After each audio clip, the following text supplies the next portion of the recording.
में मेरे पास एक कमेंट आया था कि मैम हम जब एग्जाम देते हैं तो हम एकदम ब्लैंक हो जाते हैं, हमें बहुत एंजाइटी होता है। एक जब घर पे बैठते हैं तो सब कुछ बनता है, सब कुछ आता है, लेकिन जब एग्जाम में जाते हैं तो हमारे को कुछ समझ नहीं आता।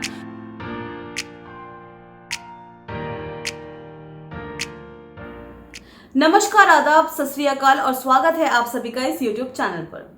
आज हम बात करेंगे एंजाइटी के ऊपर। एंजाइटी क्या है?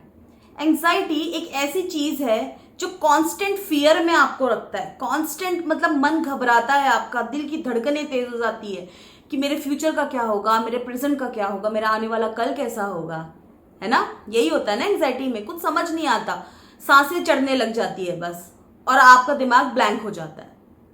तो आज हम बात करेंगे उन 5 तरीकों के बारे में जिससे आप एंजाइटी से दूर रह सकते हैं। सबसे पहली बात, एक्सरसाइज। अब आप बोलोगे मैडम आप ये क्या बता रहे हो? ये बिल्कुल मैं सही बता रही हूं। अगर आप अपने दिन के 30 मिनट अपने लिए दे सकते तो आप किसी से और क्या ही एक्सपेक्ट करेंगे कि कोई दूसरा आपके लिए क्या कर देगा। ये आपकी ड्यूटी है। कहते हैं ना, हमारा बॉडी ही हमारा टेम्पल समान है। अगर आप अपने टेम्पल का ध्यान नहीं रखोगे तो दूसरे क्यों रखेंगे? गलत बोल रही हूं? इसलिए 30 मिनट्स आपको एक्सरसाइज करना बहुत जरूरी है। If the mind is weak, it's the duty of our body to take the charge. इसलिए जब भी आपको घबराहट या टेंशन या स्ट्रेस फील हो तो एक्सरसाइज आप करें या वॉक करना स्टार्ट कर दें। कुछ भी जो उस जगह से ध्यान आपका हटाता हो वो आप एक्टिविटी कर सकते हैं। सेकेंड, योग एंड मेडिटेशन। इसको अपने लाइफ का पार्ट बना लें।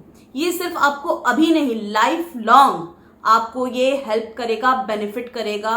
अगर आपने ये प्रैक्टिस अभी से अपना ली तो ये आपकी जिंदगी संवार देगी, ट्रस्ट मी। क्योंकि जब हम योग और मेडिटेशन को अपनी लाइफ का हिस्सा बनाते हैं तो हम जैसे जो स्ट्रेस, एंजाइटी, ये सारी चीजें हैं ना, इसे हम इसके थ्रू बैलेंस कर सकते हैं। देखिए, एंजाइटी होना बहुत ही कॉमन चीज है। ऐसा नहीं है कि ये सिर्फ आपको हो रहा है, ये सबको होता है। लाइफ के किसी ना किसी पॉइंट पे ये सबको होता है, ऐसी बात नहीं है। लेकिन इसको हम कैसे डील करते हैं ये हमारे ऊपर डिपेंड करता है। कई लोग परेशान रहते हैं और जिंदगी भर परेशान रहते हैं, लेकिन हमें तो जिंदगी भर परेशान नहीं होना। इसलिए योग और मेडिटेशन, स्पेशली प्राणायाम को आप अपने लाइफ में शामिल करें।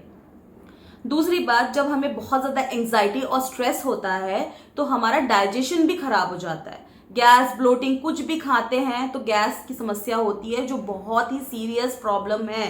इसलिए मैं आपको स्पेशली 2 आसन रिकमेंड करूंगी। एक है पवन मुक्तासन और दूसरा है उत्कट आसन। ये आप YouTube में सर्च कर लीजिए, आपको मिल जाएगा। और ट्रस्ट मी गाइस, आप प्राणायाम और ये आसन को इंक्लूड करिए, आपको बहुत फायदा होगा। थर्ड है आपका लाइफस्टाइल। लाइफस्टाइल बोलने से हमारा मतलब है कि आप क्या खा रहे हैं, आप एक अच्छी हेल्दी डाइट ले रहे हैं या नहीं। और दूसरी आपकी स्लीप साइकिल। किसी भी नॉर्मल एडल्ट को जितनी नींद की रिक्वायरमेंट होती है, अगर आप उससे कम दे रहे हैं तो आप में वो चिड़चिड़ापन होगा, वो घबराहट हमेशा रहेगी, हमेशा आप स्लीपी ड्राउजी सा फील करेंगे। इसलिए आपका स्लीप साइकिल बहुत ज्यादा इंपॉर्टेंट है, क्योंकि वो रात में आपको रिपेयर भी करता है, बॉडी को हेल्दी रखने में भी वो मदद करता है। इसलिए आप अपने स्लीप साइकिल के साथ खिलवाड़ मत कीजिए और स्लीप साइकिल को प्रॉपर मेंटेन कीजिए। बाकी चीजें आगे पीछे आप एडजस्ट करें, लेकिन स्लीप साइकिल मेंटेन करें। दूसरा, हेल्दी डाइट भी ले। हाँ, बाहर हमारा कभी कभी खाना पीना हो जाता है, उसको हम रोक नहीं सकते, लेकिन मैक्सिमम टाइम हम खाना अच्छा खाएं, ये हमारे हाथ में। ठीक है। चौथा पॉइंट है, अगर आपको कुछ एंजाइटी, स्ट्रेस, कुछ तकलीफ हो रही है तो आप अपने फैमिली या फ्रेंड्स के साथ डिस्कस करें। अब आप कहोगे मैम फैमिली तो ज्यादा स्ट्रेस देती है, ज्यादा एंजाइटी क्रिएट करती है। तो आप ऐसे लोगों के साथ रहिए जिसके साथ आपको अच्छा लगता है। ऐसे लोग नहीं जो नेगेटिव है और आपका एंजाइटी पना और बढ़ा दे, नहीं। ऐसे लोगों से दूर रहिए और अच्छे लोगों के संगत में आप रहिए। 5वां, ग्रैटिट्यूड जर्नलिंग करें। कुछ भी आपको तकलीफ है, कुछ भी हो, उसको छोड़िए। जो आपके साथ अच्छा हो रहा है, भगवान का शुक्रिया अदा करें। जिस भी शक्ति को आप मानते हैं उसका धन्यवाद करें कि जो हो रहा है अच्छा हो रहा है और आगे भी अच्छा होगा। ये पॉइंट मैंने पहले भी अपने वीडियोस में कहा है और ट्रस्ट मी गाइज, ये चीज बहुत अच्छी चीज है और आपको इस चीज का फायदा मिलेगा। ये जितने भी मैंने पॉइंट्स बताए, ये एक दिन की बात नहीं है, इसे आपको रेगुलर प्रैक्टिस करना होगा, जिसका असर आपको 1 महीने से 2 महीने में दिखने लगेगा, लेकिन आपको बिलीव करना पड़ेगा अपने ऊपर कि ये चीजें आपको असर करेंगी।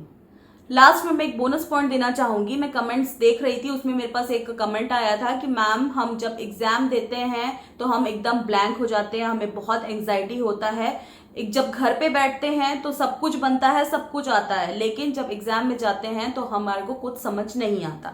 तो उसका जवाब ये है कि जब भी आप एग्जाम देने जाएं, एग्जाम स्टार्ट करने से पहले गहरी गहरी 4 से 5 बार लंबी लंबी सांसें ले, ऑक्सीजन दे, आराम से, कोई टेंशन नहीं है, कोई दिक्कत नहीं है, आप लीजिए अपना टाइम, क्योंकि वो 2 मिनट का टाइम आपका जितने भी घंटे का पेपर है उस चीज को वो सक्सेसफुल बनाएगा। क्योंकि अगर आप पहले ही घबरा जाओगे तो बाकी का पेपर तो आपका बिगड़ना ही है। इसलिए 2-5 मिनट से कोई फर्क नहीं पड़ता, आप अपना टाइम लीजिए, गहरी सांस लीजिए और फिर पेपर स्टार्ट करें। देखना आपका अगर पेपर बिगड़ भी रहा होगा तो भी आपको एक रिलैक्समेंट फील होगा और आप अच्छे से अपना पेपर अटेम्प्ट कर पाएंगे। मैंने अपने फर्स्ट वीडियो में एक बात कही थी, कर्मण्येवाधिकारस्ते मा फलेषु कदाचन। तो देखो, कर्म करने का हमें अधिकार है, लेकिन उसका फल हमें कब मिलेगा, या उसी टाइम चले चाहिए या उसी टाइम मिलेगा, ऐसा जरूरी नहीं। कर्म करना हमारा काम है, हम कर्म करेंगे। अगर आपका पेपर देना आपका काम है तो आप अपना बेस्ट दीजिए, 100% दीजिए, पूरा एफर्ट लगा दीजिए वो पेपर देने में। लेकिन फिर रिजल्ट जो भी होता है उसका आपके प्रेजेंट लाइफ पे असर नहीं होना चाहिए। देखिए, अगर आप इस चीज को समझ जाएंगे ना तो आपकी बाकी की लाइफ आसान हो जाएगी। ये सिर्फ एक वो पर्टिकुलर स्टूडेंट के लिए नहीं है, ये सारे ही लोगों के लिए है कि आप अपना कर्म करते रहिए, अपना बेस्ट देने की कोशिश करिए, फिर रिजल्ट आपको आज नहीं तो कल मिल ही जाएगा। दूसरा, सेल्फ रिफ्लेक्शन का प्रैक्टिस जरूर कीजिए, इससे भी आपको बहुत बेनिफिट मिलेगा। वो कहते हैं ना कि चिंता करोगे तो भटक जाओगे, चिंता करोगे तो भटक जाओगे, लेकिन चिंतन करोगे तो भटके हुए को भी रास्ता दिखाओगे। इसी के साथ आपको ऑल द बेस्ट। जो अपकमिंग एग्जाम्स है उसमें आप बढ़िया करेंगे, अच्छा करेंगे, ये विश्वास रखिए। मिलते हैं हमारे नेक्स्ट वीडियो में। अगर आपको ये वीडियो अच्छा लगा तो लाइक, शेयर, सब्सक्राइब जरूर कीजिए